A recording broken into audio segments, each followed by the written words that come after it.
પ્રણામ બચ્ચો।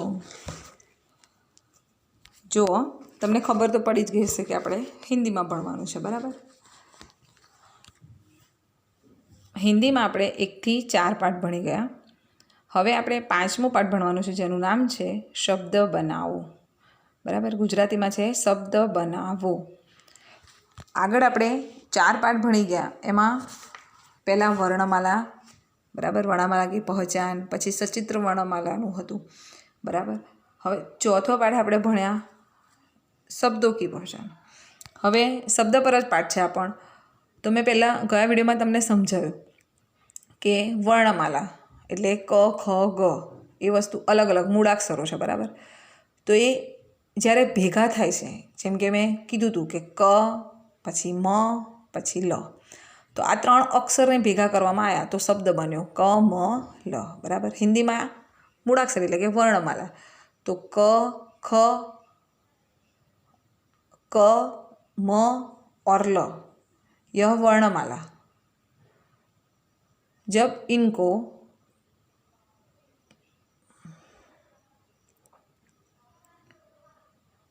मिलाया जाता है, जब इनको मिलाया जाता है, जैसे कि क म ल, तब ये शब्द बनता है, बराबर।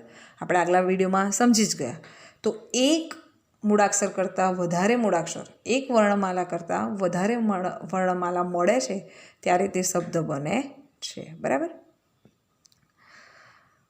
તો આપણે હવે અહીંયા શબ્દ બનાવતા શીખવાનું છે। શબ્દ કોને કહેવાય એ આપણે ગયા વિડીયોમાં સમજી ગયા। હવે અંદર શબ્દ બનાવતા શીખવાનું છે।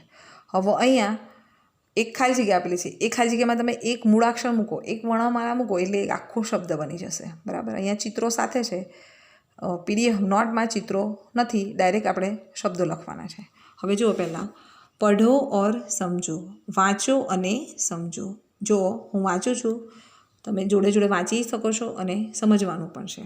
આ શબ્દો છે, જુઓ, આમ, ऐनक, अंगूर, ईमली, एक, अजगर, ईख, औरत, उल्लू, ओखली, ऊन, ऋषि, बराबर। आ शब्दों वाचन थयुं। हवे जो आगळ, तो खाली स्थान में उचित अक्षर लेकर शब्द पूरा करो और पूर्ण शब्द फिर से लिखो। जो गुजराती में खाली जग्यामां योग्य अक्षर लखीने शब्द पूरो करो और पूरो शब्द फरीथी लखो। हवे जुओ, अहींया जे मैं खाली जग्या लखेली ज छे, अहींया पण हूँ बोलीश ए खाली जग्या छे, बराबर। तो ए खाली जग्यामां जे चित्र छे ए ज शब्द लखवानो छे, एटले आगळ जे अक्षर खूटे छे तमारे लखवानुं छे, नीचे फरीथी लखवानुं छे, एवुं छे। जो पहला छेनुं चित्र छे तो अजगर, खाली जग्या जगर एटले खाली जग्यामां शुं आवशे अ, एटले शब्द बनशे अजगर। हवे बाजुमां जुओ, ऋषिनुं चित्र छे, एटले खाली जग्या शी एटले खाली जग्यामां आवशे री, एटले शब्द बनशे ऋषि, बराबर। हवे अहींया जुओ, खाली जग्या म, शेनुं चित्र छे केरीनुं, एटले एने शुं कहेवाशे आम, एटले अहींया आवशे आम, बराबर। हवे आगळ जुओ, एक, बराबर, अंक है, हिंदी में एक है, तो खाली जग्या क एटले खाली जग्या में शुं आवशे ए, एटले शुं बनशे एक। आगळ जुओ, केरीनी नीचे ईमली है, बराबर, आंबली, जेने हिंदी में कहेवाशे ईमली, एटले जुओ खाली जग्या मली एटले शुं थशे ईमली, बराबर। हवे बाजुमां जुओ, चश्मानुं चित्र है, जेने हिंदी में कहेवाशे ऐनक, एटले खाली जग्या नक, बराबर, ऐनक। हवे अहींया जुओ, शेरडी, जेने हिंदी में शुं कहेवाय ईख, एटले खाली जग्या ख, एटले शुं बनशे ईख। आगळ जुओ, जे मसालो तमारी मम्मी वाटे छे खाणी पर रहे, बराबर, जेने हिंदी में कहेवाशे ओखली, एटले खाली जग्या हली, एटले ओखली। हवे शेरडी नीचे घुवड़, जेने हिंदी में कहेवाय उल्लू, एटले खाली जग्या लू, उल्लू, बराबर, खाली जग्या में शुं आवशे ऊ। आगळ जुओ, स्त्रीनुं चित्र है, एटले जेने हिंदी में कहेवाय औरत, एटले खाली जग्या रत, बराबर, औरत। हवे आ बधा शब्दों ऊपर आपणे जे वांच्या 1 नंबर में पढ़ो और समझो एमां ज आपेला छे, बराबर। हवे घुवड़नी नीचे जुओ, ઊનનું ચિત્ર છે એટલે ખાલી જગ્યા ન એટલે શું આવશે ખાલી જગ્યામાં ઉ એટલે શબ્દ બનશે ઉન. હવે આગળ દ્રાક્ષનું ચિત્ર છે જેને હિન્દીમાં શું કહેવાય અંગૂર એટલે ખાલી જગ્યા ગુર એટલે ખાલી જગ્યામાં શું આવશે અંગૂર. બરાબર. હવે આગળ જુઓ 3 પઢો ઓર સમજો, વાંચો અને સમજો. આગળ જેમ છે એવું જ છે, પેલા ઉપર જે શબ્દો આપેલા હતા એ જ હતા. બરાબર, એ સ્વર હતા. હવે આમાં વ્યંજન લીધેલું છે. જુઓ, હવે વાંચીએ આપણે, તમે વાંચજો અને સમજજો પણ. કમલ, મગર, પતંગ, રથ, થર્મસ, યજ્ઞ, ટમાટર, જગ, બસ, નલ, ઢકના, ઘર, ચરખા, ડફ, ભગત, ફલ, ધનુષ, હલ. બરાબર. જો શબ્દોનું વાંચન કર્યું. આગળ 4 નંબરમાં જોઈએ. खाली स्थान में उचित अक्षर लिखकर शब्द पूरा करो और पूर्ण शब्द फिर से लिखो. જો ખાલી જગ્યામાં યોગ્ય અક્ષર લખીને શબ્દ પૂરો કરો અને પૂરો શબ્દ ફરીથી લખો. આ બધું પીડીએફમાં આપણે લખવાનું છે, જેમાં ચિત્રો નહીં હોય, ડાયરેક્ટ શબ્દો લખવાના છે. જોઈએ હવે જુઓ, પહેલાં ઘરનું ચિત્ર છે. ખાલી જગ્યા ર એટલે શું આવશે ખાલી જગ્યામાં ઘ એટલે શું બનશે ઘર. આ બાજુ ચિત્રમાં છે ખાલી જગ્યા સ, શેનું ચિત્ર છે બસનું એટલે ખાલી જગ્યામાં શું આવશે બ એટલે શબ્દ બનશે બસ. અહીંયા મગરનું ચિત્ર છે. જુઓ, મ ખાલી જગ્યા ર વચ્ચે ખાલી જગ્યા છે એટલે ખાલી જગ્યામાં શું આવશે ગ એટલે શું શબ્દ બનશે મગર. બરાબર. ખાલી જગ્યા હોય છે એનો મતલબ છે કે એ શબ્દ નથી. બરાબર, એ મૂળાક્ષર છે. જ્યારે ખાલી જગ્યા પૂરવામાં આવે છે પછી તે આખો શબ્દ બને છે. હવે જુઓ, નળનું ચિત્ર. બરાબર, જેને હિન્દીમાં કહેવાશે નલ એટલે ખાલી જગ્યા લ એટલે શબ્દ બનશે નલ. હવે ચિત્ર છે હળનું, જેને હિન્દીમાં કહેવાય હલ. જો ખાલી જગ્યા લ એટલે શું આવશે ખાલી જગ્યામાં હ એટલે શબ્દ બનશે હલ. હવે શેનું ચિત્ર છે રથનું. જો ર ખાલી જગ્યા એટલે ખાલી જગ્યામાં શું આવશે થ એટલે શબ્દ બનશે રથ. હવે નળની નીચેનું ચિત્ર જુઓ, પતંગ. બરાબર, ખાલી જગ્યા તંગ એટલે શું આવશે ખાલી જગ્યામાં પ શબ્દ બનશે પતંગ. હવે ટામેટાનું ચિત્ર. ખાલી જગ્યા માટર ખાલી જગ્યામાં શું આવશે ટ એટલે શબ્દ બનશે ટમાટર. આગળ જુઓ, ખાલી જગ્યા કના ખાલી જગ્યામાં શું આવશે ઢ શબ્દ બનશે ઢકના. બરાબર, ઢકનાનું ચિત્ર છે. આગળ જુઓ, ખાલી જગ્યા નુષ ખાલી જગ્યામાં શું આવશે ધ એટલે શબ્દ બનશે ધનુષ. હવે આ છે ડફલી, તો હિન્દીમાં ખાલી જગ્યા ફ એટલે ખાલી જગ્યામાં શું આવશે ડ શબ્દ બનશે ડ ફ. હવે અહીંયા થર્મસનું ચિત્ર છે એટલે થરમ ખાલી જગ્યા એટલે ખાલી જગ્યામાં શું આવશે સ શબ્દ બનશે થર્મસ થર્મસ. આગળ જુઓ, ધનુષની નીચે જગનું ચિત્ર. ખાલી જગ્યા ગ એટલે ચિત્ર બનશે જગ. બરાબર. હવે બાજુમાં જુઓ, ખાલી જગ્યા રખા એટલે ચિત્રમાં આવશે ચરખા. આગળ જુઓ, ખાલી જગ્યા ગત ખાલી જગ્યામાં આવશે ભ શબ્દ બનશે ભગત. હવે અહીંયા જુઓ, કમળનું ચિત્ર છે. ખાલી જગ્યા મલ એટલે ખાલી જગ્યામાં આવશે ક એટલે શબ્દ બનશે કમલ. બરાબર. હવે ચિત્ર છે યજ્ઞનું એટલે ય ખાલી જગ્યા એટલે શું આવશે જ્ઞ એટલે શબ્દ બનશે યજ્ઞ. આગળ છે ફળનું ચિત્ર. ખાલી જગ્યા લ એટલે ચિત્ર બનશે ફલ. બરાબર. હવે આ પાના પર જુઓ 5 પઢો ઓર સમજો. ફરી શબ્દો આપણે વાંચવાના છે. વાંચો અને સમજો એટલે હું વાંચું છું, તમે પણ વાંચી શકો છો અને સમજવાનું છે. જુઓ, લડકા, ગાય, ઈમલી, ચૂહા, ગૌરૈયા, પતંગ, ऐनक, सूरज, बकरी, बंदर, बगीचा, दवात. बराबर. હવે આ જ શબ્દો જે વાંચ્યા છે એ જ શબ્દોમાંથી શોધીને નીચે જવાબ લખવાના છે 6 નંબરમાં. બરાબર. દેખો, છ છે, अक्षरों का उचित क्रम में लिखकर सही शब्द बनाओ। बराबर, अक्षरोने योग्य क्रमમાં લખીને સાચો શબ્દ બનાવો. અહીંયા શબ્દ લખેલો છે, અક્ષર નથી, શબ્દ છે, પણ અક્ષરો કેવા કર્યા છે, શબ્દના અક્ષરો અલગ અલગ કરી દીધા છે, જેની જગ્યા બદલી નાખી છે, જેનો ક્રમ બદલી નાખ્યો છે. તો એ ક્રમ આપણે સાચો કરીને ફરી શબ્દ લખવાનો છે. જો અહીંયા ઉદાહરણ પ્રમાણે આવેલું છે, ગાયનું ચિત્ર છે અને લખેલું છે ય ગા. બરાબર, તો હવે એનો ક્રમ બદલી નાખેલો છે, એટલે એને સાચો ક્રમ આપવાનો છે. ગા આગળ આવશે, ય પાછળ આવશે, એટલે શું બનશે? ગાય. બરાબર, એવી રીતે અહીંયા જુઓ ચિત્ર છે પતંગનું, પણ લખેલું છે તપંગ. હવે એને સાચો ક્રમ આવશે પતંગ.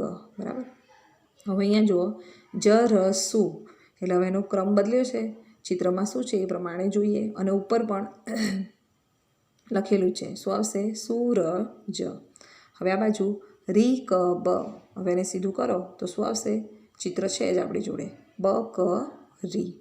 હવે અહીંયા જુઓ સૂરજની નીચે ચિત્ર છે વાંદરાનું. બરાબર, જુઓ દંબર, એટલે શું આવશે? એને સાચો ક્રમ બંદર. બરાબર, આ બાજુ આંબલી, એટલે હિન્દીમાં લખેલું હોય મ લી ઈ, એટલે એને સાચા ક્રમમાં ગોઠવો તો ઈ મ લી. આ બાજુ છોકરાનું ચિત્ર છે, જેને કાડલ, એટલે શું કહેવાશે હિન્દીમાં? લડકા. બરાબર, હવે બાજુમાં જુઓ બગીચાનું ચિત્ર છે, ચા ગી બ, એટલે શું બનશે? બગીચા. આ બાજુ જુઓ ઉંદરનું ચિત્ર છે, હાચુ, એટલે શું બનશે? ચૂહા. આ બાજુ ખડિયો, શાહીનો ખડિયો, જેને હિન્દીમાં તવા દ, એટલે શું બનશે? દવા ત. આ બાજુ ઉંદરની નીચે છે ચશ્માનું ચિત્ર, જેનો ઉલટો ક્રમ છે ન આય ક. હવે એને સાચા ક્રમમાં ગોઠવીએ તો શું થશે? આય ન ક. બરાબર, ચશ્માને આય ન કહેવાય, એવું આપણે ઘણીવાર આગળ આવી ગયું. હવે અહીંયા છે ચકલીનું ચિત્ર, જેને હિન્દીમાં કહેવાશે ગૌરૈયા. હવે અહીંયા જુઓ રૈયા ગૌ, રૈયા ગૌ. હવે એને સાચા ક્રમમાં ગોઠવો તો શું બનશે? ગૌરૈયા. બરાબર, હવે આ પાઠમાં આપણે શું શીખ્યા? શબ્દ બનાવતા શીખ્યા. પહેલાં આપણે મૂળાક્ષરોની ઓળખ લીધી, વર્ણમાલા કી પહેચાન. ત્યાર પછી વર્ણમાલાની સચિત્ર પહેચાન, એટલે વધારે ડીપમાં ઓળખ્યા. પછી શબ્દ કી પહેચાન, કે શબ્દ કેવી રીતે બને છે, મૂળાક્ષરો મળે છે એટલે શબ્દ બને છે. અને પાંચમા પાઠમાં શું હતું? શબ્દ બનાવતા શીખવાનું હતું. બરાબર, ખાલી જગ્યામાં એક અક્ષર તમે મૂકો, એક વર્ણમાલા મૂકો એટલે કે આખો શબ્દ બનતો હતો. બીજું, શબ્દને ક્રમમાં ગોઠવતા શીખ્યા. હવે આ પાઠ 6 એ શબ્દોનો જ છે, તો આપણે આ જ વિડીયોમાં સમજી લઈએ. શબ્દો કી પહેચાન તો આપણે ચોથા પાઠમાં સમજી ગયા હતા. પાઠ 5માં આપણે શબ્દ બનાવતા શીખ્યા. હવે છઠ્ઠો પાઠ પણ શબ્દ પર જ છે, એટલે આપણે આ જ વિડીયોમાં સમજી લઈએ. તમને બંને પાઠની PDF મોકલવામાં આવશે. બરાબર, અને બંને પાઠ આપણે સમજી લઈએ, કેમ કે નાના જ પાઠ છે એટલા માટે. તો જુઓ, પ્રકરણ 6 શબ્દો કા અભ્યાસ. શબ્દોનો મહાવરો, એટલે આપણે જે શબ્દો શીખ્યા એ મહાવરો, એટલે એનું પુનરાવર્તન, એમ કે તમે વધારે શીખી શકો, એનો મહાવરો કરવાનો છે. જુઓ, 1 પઢો ઓર સમજો, વાંચો અને સમજો. ફરી વાંચવાનું છે. જુઓ, તાલા, બકરી, ધનુષ, ચૂહા, ઘોડા, ઘડી, છાતા, तोता, डाकिया, नारियल। बराबर। आगे 2 ऊपर दिए हुए शब्दों से सही शब्द चुनकर नीचे चित्र के सामने लिखो। ऊपर आपेला शब्दों में साचो शब्द पसंद करीने नीचे चित्रनी सामे लखो। जो हवे शब्दों में लखेला है ऊपर जो आपणे हमणां वांच्या ए ज शब्दों में शोधीने लखवाना है। चित्र आपेलू है। हवे पहलू चित्र शानुं छे? घड़ियाळ। बराबर, जेने कहेवाय हिंदी में घड़ी, एटले ऊपर घड़ी शोधवानुं छे। बराबर, ए शोधीने नीचे लखवानुं छे। हवे तमने गुजराती आवड़तुं होय चित्रनुं पण हिंदी ना आवड़तुं होय तो आपणे ऊपर शोधवानुं एम। बीजुं चित्र छे बाजुमां घोड़ो। बराबर, तो शुं आवशे? घोड़ा। पछी घड़ियाळनी नीचे छे पोपट, जेने हिंदी में शुं कहेवाय? तोता। तो ऊपर लखेलुं ज छे, तो जो अहींया आपणे लखीशुं तोता। हवे छे छतरी, तो शुं कहेवाय? छाता। बराबर, एटले आपणे लखीशुं छाता। आगळ जुओ नाळिયેર। नाळिયેરનું चित्र है तो शुं आवशे? नारियल। પછી છે ઉંદર, જેને હિન્દીમાં કહેવાશે ચૂહા. એટલે આપણે ખાલી જગ્યામાં શું લખવાનું? ચૂહા. નળિયાની નીચે છે ટપાલી, જેને હિન્દીમાં શું કહેવાય? ડાકિયા. હવે ઉપરથી શોધીને જ લખવાનું છે, અંદર છે જ. શું લખવાનું છે ખાલી જગ્યામાં? ડાકિયા. બરાબર. ત્યાર પછી છે તાળું, જેને હિન્દીમાં કહેવાશે તાલા. હવે ટપાલીની નીચે જુઓ બકરી. બરાબર. એટલે ખાલી જગ્યામાં આવશે બકરી. ત્યાર પછી જુઓ તીર, જેને હિન્દીમાં કહેવાય ધનુષ. એટલે ખાલી જગ્યામાં શું લખવાનું છે? ધનુષ. બરાબર. હવે અહીંયા ત્રીજું છે ઉપર કે ચિત્રો કે નામ નીચે ક્રમ સે લીખો. એટલે જે લાઇનમાં છે ઘડી, ઘોડા, તોતા, છાતા, એમ ક્રમમાં લખવાનું છે. બરાબર. આપણે ચોપડી તો છે ને એટલે લખવાની જરૂર નથી, પણ આ પીડીએફમાં આપેલું હશે જે આપણે નોટમાં લખી દઈશું. બરાબર. આગળ જુઓ 4 પઢો ઓર સમજો. વાંચો અને સમજો. ફરી આપણે શબ્દો વાંચી લઈએ અને સમજી લઈએ. બરાબર. બાજુમાં આપણે જુઓ પાન નંબર 18 પર એવું જ છે. ઉપરથી શબ્દો શોધીને પછી નીચે લખવાના છે. અનાર, ગિલાસ, ઈંટ, ડમરું, તરાજુ, રેડિયો, પલંગ, તરબૂજ, મોર, પતંગ. બરાબર. હવે આ શબ્દો વાંચ્યા, એ જ શબ્દો આપણે નીચે 5 नंबर ऊपर दिए हुए शब्दों से सही शब्द चुनकर नीचे चित्र के सामने लिखो. बराबर. એ જ છે. ઉપર આપેલા શબ્દોમાંથી સાચો શબ્દ પસંદ કરીને નીચે ચિત્રની સામે લખો. બરાબર. હવે પહેલું છે મોરનું ચિત્ર. બરાબર. બાજુમાં આવશે મોર. પછી છે પતંગ. ખાલી જગ્યામાં આવશે પતંગ. મોરની નીચે છે તરાજુ. બરાબર. ઉપરથી શોધીને જ લખવાનું છે, તો આવશે તરાજુ. હવે એની બાજુમાં છે રેડિયો, જેને હિન્દીમાં પણ રેડિયો, તો હિન્દીમાં શું કહેવાશે? રેડિયો. પછી છે પ્યાલો, જેને હિન્દીમાં ગિલાસ. પછી છે ડમરું, જેને હિન્દીમાં પણ શું કહેવાશે? ડમરું. ત્યાર પછી છે દાઢમ, જેને હિન્દીમાં શું કહેવાશે? અનાર. ત્યાર પછી છે પલંગ, જેને હિન્દીમાં પણ શું કહેવાશે? પલંગ. ત્યાર પછી છે તરબૂચ. આપણે ગુજરાતીમાં તરબૂચ અને હિન્દીમાં શું આવશે? તરબૂજ. ત્યાર પછી છે ઈંટ, જેને હિન્દીમાં કહેવાશે ઈંટ. બરાબર. હવે નીચે ક્રમમાં લખવાના છે કોષ્ટકમાં, જે આપણે પીડીએફમાં સીધું લખેલું છે એ રીતે લખી દઈશું. બરાબર. તો આપણો અહીંયા પાઠ 6 પણ પતે છે. નાના પાઠ હોવાથી આપણે સાથે લઈ લીધા છે પાઠ 5 અને પાઠ 6. બરાબર. તો તમારે શબ્દ બનાવતા પણ શીખવાનું છે અને શબ્દનો મહાવરો કરતાં પણ શીખવાનું છે. પાઠમાં તમને સમજ પડી જ ગઈ હશે. બરાબર. કશું ખાસ છે નહીં અને ટેસ્ટની તૈયારી પણ કરતા રહેજો. ઓકે. Thank you.